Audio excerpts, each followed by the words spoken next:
لا وبعد. تأخرنا في البداية ولكن سنقصرها اليوم، لا نطول كثيرا. اليوم سنتكلم حول غزوة بني قريظة. بني قريظة قبيلة يهودية بجنب المدينة، خانوا المسلمين في غزوة خندق. فبعدما انتهى المعركة وعاد المشركون حيثما أتوا، فالله عز وجل أمر قال اذهبوا وأدبوا هؤلاء لا يمشون أن يكونوا معكم، كل يوم خيانة كل يوم خيانة ما ينفع، لابد من تصفيتهم. سنقول كيف حصل تصفيتهم إن شاء الله. برايد عزيز إيرو مبحثة عربي جرات بجن غزوة هر شركي بيخمبر كاتب جرات بجن غزوة حرب، يعني حربكي بيخمبر بخو كاتبه جرات بجن غزوة بني قريظة قبيلة يهودية بون که لك مدينة بون ده حرب خندق ده جامعه رواج خيانتي دقال مسلمان آكر حال بو كي جرويك مسلم پیغمبر چبو مدينة وان و كافره به هفرا ام بجن لهف کربون که هاده که نفساند بون امی آلیکاریه هف بکن ام لهف خيانتي ناكن گوتو تمام لی جامعه نخوشی نوان هیا و جامعه آنه نخوشی نوان هیا کن هرتن 10,000 انسان سر مدينة آتنه گوتنا والله ایرو فرصته اما امش در بکل مسلمان آخن خیانتی کرن پیغمبر ظلام آشان گوجوانا بیجا خیانتی نکن عیبه موالی هفن هم دوست بون مبصاله به هفرا کارو خباتی کریا گوتن کی تشتی خراب جی گوتن، يعني تشتی خراب گوتن تشتی که شر قدیا کافر چون رب عالم عز وجل گو دا ایجاب سروان دهرن گو ایوانا کاشکن چه نابه، یعنی ایوانا چوا کجان انسان دا پرچکی نخواش هبه دکتور دوی گلم یا جکنم یا جن گرچک زانه چنه گرچک کلیه، يعني گرچکا تا گواک نخواشید که به دکتور جنه که مالا تخرج به گرجه کباب فلتی اواناش گرجه ببونه بلا بون، يعني هر جاره کی خیانتی بکی نا مشاور حاصل جزای وان ایور داینه. طبعا ما حصل الرسول صلى الله عليه وسلم عاد إلى بيته وبدأ يغتسل، أتاه جبريل وقال ماذا تعمل؟ قال تحمم خلاص انتهى الحرب. قال من قال انتهى؟ نحن ما زلنا نحمل السلاح معنا، البسوا سلاحكم واذهبوا إلى بني قريظة فالله أمرنا بأن نهاجم عليهم، أنا أمشي قبلكم وأزلزلهم إلى أن تأتون.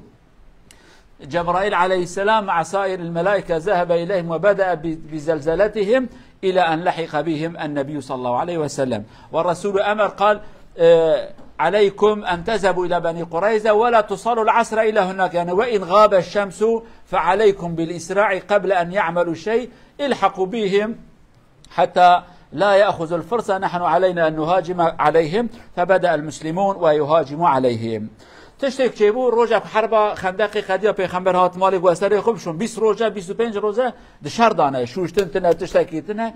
پیغمبر جد مال خدا سريد شو جبرائيل هات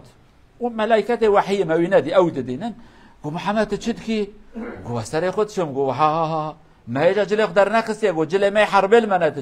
يلا زو حرب قو ملائكه ام نسقنا ما جات شر دانه شر ملكيه قو قريزنه اما سروان دارن خدا امر کریا گو هاده ازواد چم ونورن زورن گو ازواد چم دست پید کم ازوان ترسینم ترسا معنوی ترسا کو خدا داوود لیوان گو ازواد بریا و چم از قرکوان دگرم، يعني الملائکه ملائکه سلحی خدانان یا وشا سلحی خداتین بمشن. پیغمبر علیه الصلاه و السلام امر کرد گو صحابیات ساکنتن و خدا امر کریا هاده کی امام خدا انی حاضر بن ام دچن وانا بنا بلا سر ام وی جاره گرم صافی بکن.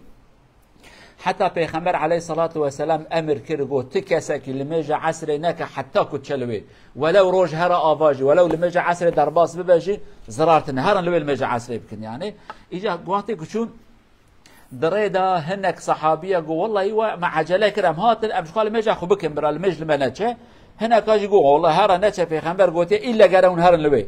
هناك زول مشكل وهناك اجي چون لوير رود مغرب چيبو لمش خلاص ولمج عصري جارك هذه لمج اخويا عصري لمش كرن. طبعا هاتنش پیغمبر قوتن يا رسول خدا والله ما هناك عمل مشكر ما هناك نكر پیغمبر عاجز نبو نگو وراس كريا وراس نكريا، يعني قوت تشتيكم تخاص وزوبكن وزوكر تمام يدي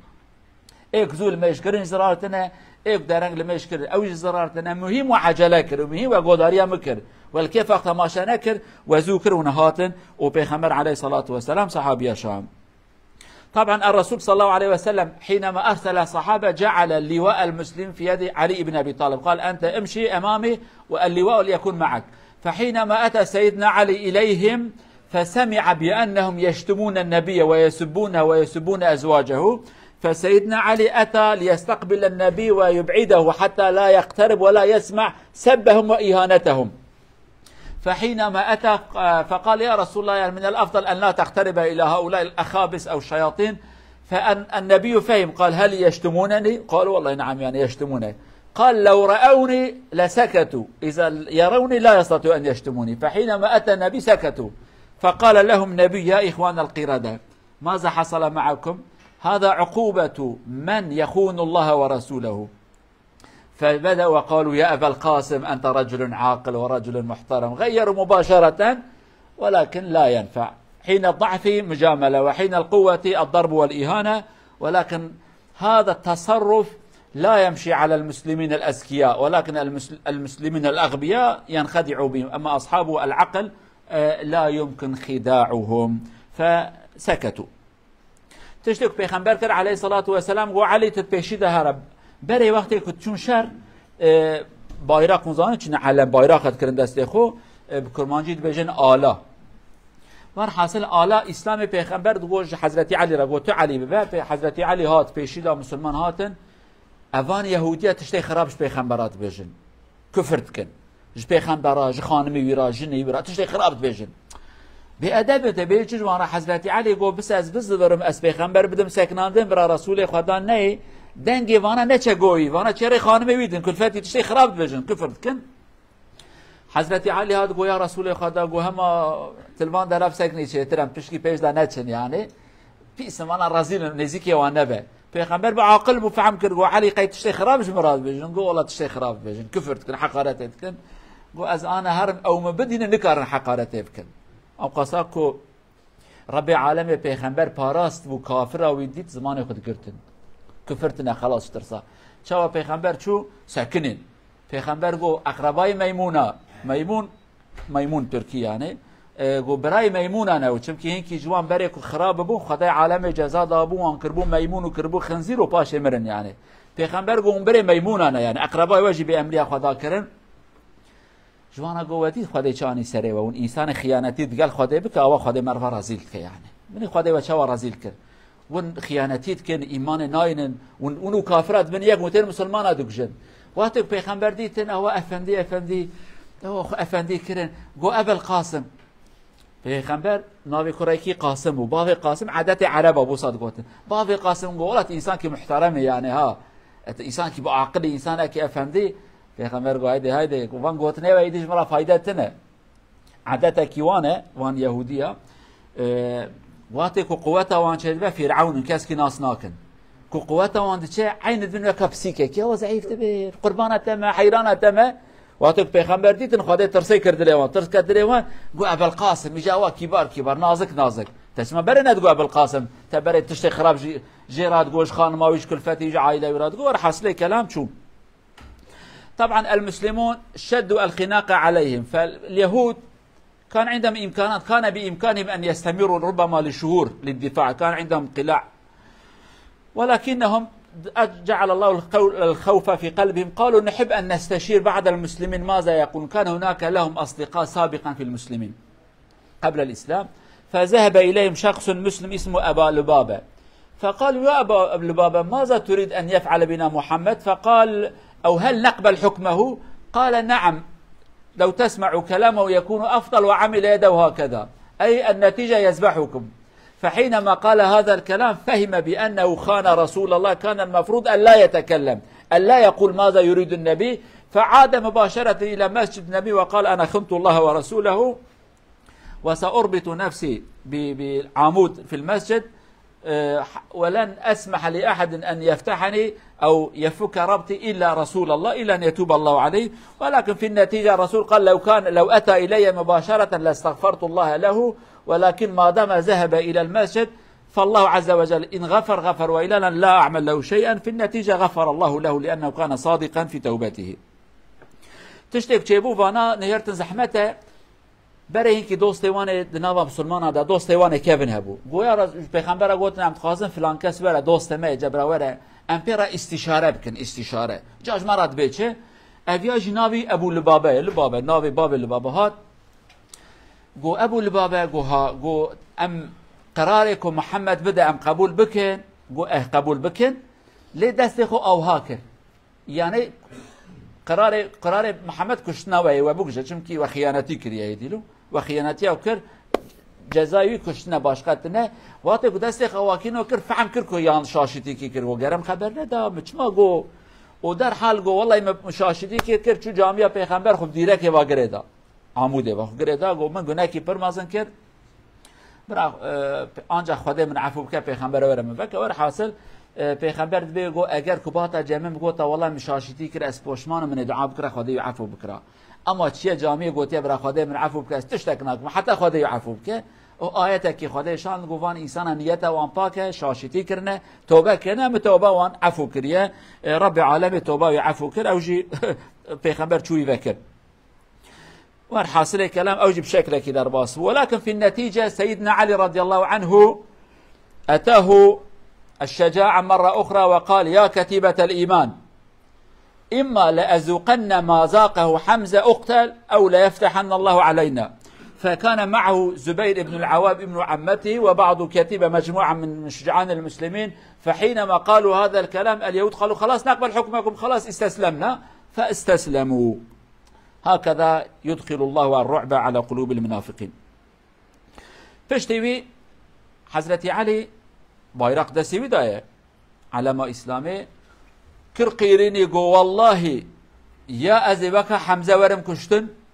یا جی اوی داری هانی ایرو و بازه یعنی یا اداری و بامه شر قازانش بکن یا جی از وکا حمزه ورم کشتن بانکر گو کتیبه بزمان عربی کتیبه بترکید وجن طابور طابور ایمان یعنی مسلمان که آمیر خاصن گو از حاضرم بیراجی گروه کی میر هبون حضرت زبیر و چند حبیدنی و تب حاضرم امتنه وار حاصل جامعه را حاضر کرد خدای عالم ترسی کرد دل یهودی گو تمام ام تسلیم بون حال بو کی یهودی بو خواستات کار بو 3 ماه بسکنن 4 ماه بسکنن خوارن هي آب هي مال وان تمام و ایک زحمت دیدن مسلمان نانتنا آفتنا خوارنتنا 25 رو شرکی کرنه یعنی امبارگو که جده شرکی درکت ناتن شرایدن فقط گاوا خاده ترسیت خدل انسان ترس که دل من گفت تمام قبول کنید تمام تسلیم بونه حتی مازنه کیوان جوانا سه تشتاگو گو بنه اون گوداری هم بکن والله وای چو مالا مخراد و ورن امزارو کی جنه خو بکشن و امشار بکن حتی ام تین کشتن اگر که ما قازانش کر امسر کتن جن برنامه جن مسلمانش خرابین یا جماعتن کشتنش خو جنه ماجی چونه زرارتنه گو نامچ مازارو کی خو بکشن وزان ایگو حیره کن زاروک یخناجن ورن ببر مسلمان گو والله مزان محمد پیغمبر حقه یعنی حقه مزان پیغمبر مزان خدا ایشان دیه ام چوا دین خودلن والله مناشن سر دین ام نابن مسلمان اون ویاج قبول نکن گونا تمام ایگو ای شب سبته جمعرتسی یعنی شب سبته یهودی تشتکی ناکن پیغمبر جی حرمتا دنگی خونت کر یعنی گو ای شب وانا دعای برش خود دعا بکن گو بنی ای شب ما پیروزه والله محمد زانك إيشاف شما بيروزا دنجي خناك ورم إيشاف أم إيريش وان بكن وان بكشن وعقوب شوا مبارك أم يتشاو جناكي بكن إلا وقول شر ناخوازن ون إيريش ناكن ومسلمان إسلاماتي قبول ناكن بس يعني والله حتى مرنج مراتب وين حاصل كلام فياجنا كرن ولكن في الأخير طلبوا أن يكون أحد الصحابة واسمه سعد بن معاذ الذي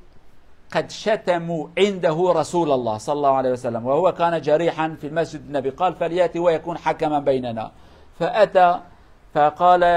قال أيها اليهود تقبلون حكمي قال نعم أيها المسلمون تقبلون حكمي قالوا نعم قال الذي في هذه الخيمة ورسول الله كان في الخيمة فاستحى أن يقول أنت يا رسول الله فأشار الذي في الخيمة هل يقبل حكمي فقال رسول ألا كذلك أقبل حكمه قال فحكمي أن تقتلوا الرجال والنساء والأولاد سبي غنائم يعني هذا هو الحكم فالقرار فالرسول قال قد حكمت بالذي حكم الله به فوق سماوات السبع فكان هذا مصيرهم قتلوا الرجال والنساء والأولاد باعوهم وانتفى المسلمون من شرهم هذا انتهى بهذا الشكل مختصرا لا أطول يهودية شكر سعد كيهب نابي سعد بصحابي كنابي سعد كريم معاذ أوجي دوستي وانبو اف سعد يعني عيشه خودت ما شكل وقت حرب خندق كده پیغمبر گو سعد وانا دوستانه هر جوان را بیجه برا خیانتی نکن سعد تجمانا جو خيانتي نكن سعد راج تشتي خراب قوتن تشتي بر خراب قوتن يعني إهانة ويكرن خبرداني بس خراب سعد را قوتن وش بيخنبر راج قوتن سعد دلي تشوته دعاك الجو يا ربي ترحم الناس تاني حتى كويس جزاء انتقام جوانا الناس تاني ترحم الناس تاني از نمرمها از ناخذ بابنا حتى جزاك ندم فانا لجميش بيخنبر تشتي خراب بيجن نكاره دنگي خوبك سعد آنی گوبرا سعد وره سعد هات گویا رسول خدا گوت هر کس قبول کن مسلمان اگوام قبول کن یهودی اگوام قبول کن پیغمبر گوس قرار تا قبول کن سعد گو جزای وانا ام سر ارچی میرن سر وانجه کن جن وانجه بفروشن و خلاص جزای وان کشتنا میرای سرجه کرنا جنای حتی دبی وقتی که سعد هات اقربای چون گوت نوانا دوست میکه بنجبون خدا وان عفو بکی سعد خبر ندا حتی داوی گو والله ایرو از راست خبر دم جبون خودش کس کی ناترسم ایرو روزا از راست خبر دم ایرو او روزا هانه روزا حیله میلانه روزا درو مرا منافقتین ایرو از کلمه حق بیجم